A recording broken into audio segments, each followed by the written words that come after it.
మాజీ ముఖ్యమంత్రి వైఎస్ జగన్మోహన్ రెడ్డి సతీమణి భారతీ డైరెక్టర్ గా ఉన్న భారతీ సిమెంట్స్ కు గనుల శాఖ నోటీసులు జారీ చేసింది. ఆ సంస్థకు కడప జిల్లా ఎర్రగుంట్ల, కమలాపురం మండలాల్లో చట్టవిరుద్ధంగా కేటాయించిన సున్నపురాయి భూముల మైనింగ్ లీజులను ఎందుకు రద్దు చేయకూడదో వివరణ ఇవ్వాలని నోటీసుల్లో పేర్కొంది. భారతీ సిమెంట్స్ కంపెనీ ప్రధాన కార్యాలయానికి పోస్టు ద్వారా నోటీసులు పంపించింది. నోటీసులు అందిన 15 రోజుల్లోగా లిఖితపూర్వక సమాధానం ఇవ్వాలని ఆదేశించింది.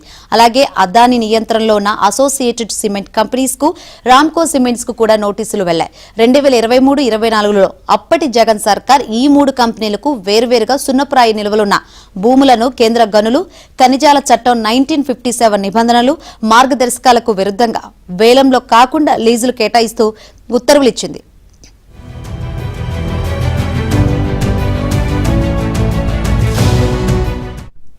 భారతీ సిమెంట్స్ కు 50 ఏళ్ల లీజులు ఇస్తున్నట్లుగా 2022 సెప్టెంబర్ 8న గనుల శాఖ ఉత్తర్వులిచ్చింది.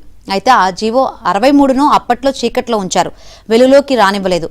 భారతీ సిమెంట్స్ హైకోర్టులో 2021లో దాఖలు చేసిన కేసులో అనుకూల తీర్పు రాలేదు. కేవలం ఆ కంపెనీ వాదనలు విని చట్టం మేరకు చర్యలు తీసుకోవాలని 2023 సెప్టెంబర్ 21న హైకోర్టు ఆదేశించింది. అయినప్పటికీ ఎలాగైనా దొడ్డిదారిన లీజు పునరుద్ధరణ ఉత్తర్వులు ఇవ్వాలని గట్టి ప్రయత్నమే చేశారు. హైకోర్టు తీర్పుపై ఓ మాజీ న్యాయమూర్తి నుంచి సలహాలు తీసుకొని లీజులు పునరుద్ధరించుకోవచ్చని సలహా తీసుకున్నారు.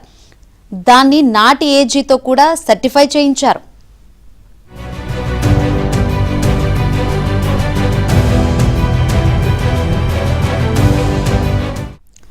భారతీ సిమెంట్స్ వాదన వినమని మాత్రమే హైకోర్టు చెప్పింది.